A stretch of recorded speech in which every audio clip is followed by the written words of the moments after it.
सुबह की ठंडी हवा बह रही है। सूरज की पहली किरणें पहाड़ की ढलानों पर पड़ रही हैं। एक छोटी सी लड़की, राबिया, लगभग 14 साल की, पुराने कपड़े पहने, सिर पर दुपट्टा और हाथ में लकड़ी की लाठी लिए, अपनी 6 बकरियां लेकर निकलती है।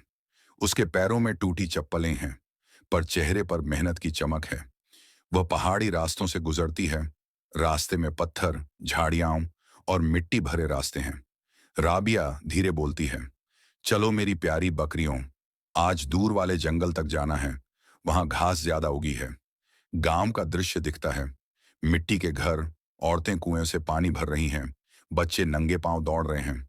राबिया की मां फातिमा घर के बाहर चूल्हे पर रोटियां सेंक रही है। उनका घर टूटी दीवारों वाला है, जिसमें सिर्फ एक चारपाई, एक बर्तन और पुरानी अलमारी है। फातिमा, राबिया, जल्दी लौट आना। दोपहर में बकरियों का दूध निकालना है, फिर बाजार भेजना है। राबिया और उसकी बकरियां पहाड़ी चढ़ाई पर चढ़ती हैं। रास्ता खतरनाक है, कहीं पत्थर डीले हैं, कहीं पानी बह रहा है। राबिया का पांव फिसलता है, लेकिन वह गिरने से बच जाती है। वह एक पुराने पेड़ के नीचे रुकती है, थोड़ा पानी पीती है और बकरियों को घास खाने देती है। राबिया सोचते हुए, काश हमारे पास थोड़ी जमीन होती तो मुझे हर रोज इतना दूर ना आना पड़ता। राबिया जंगल के किनारे एक बड़े आदमी को देखती है। एक अमीर ताजिर, व्यापारी, अपने बेटे अयान के साथ वहां आया है।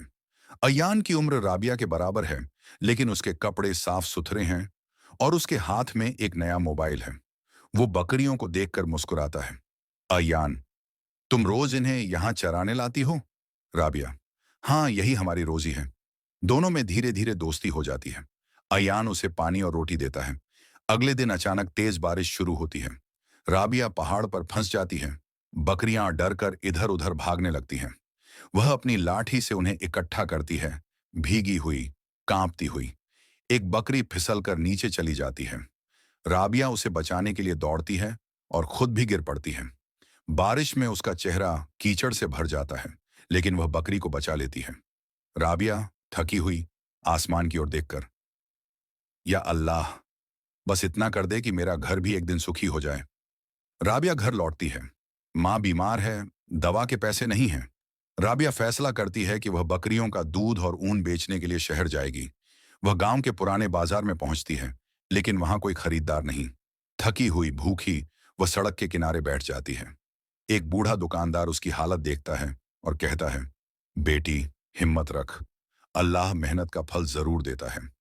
अयान अपने पिता के साथ फिर उसी बाजार में आता है और राबिया को पहचान लेता है। वह अपने पिता से कहता है कि राबिया की बकरियों का दूध और ऊन वह खरीदेगा।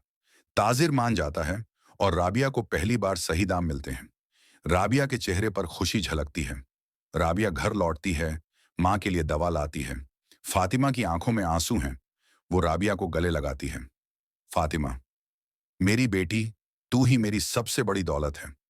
कई महीने बीत जाते हैं। राबिया की बकरियां अब बढ़ गई हैं। उसने छोटा सा झोपड़ा बना लिया है, जहां वो दूध बेचती है। गांव के लोग अब उसे राबिया दीदी कहकर बुलाते हैं। वो गरीब बच्चों को पढ़ाती है और उनके साथ हंसती है। सूरज ढल रहा है।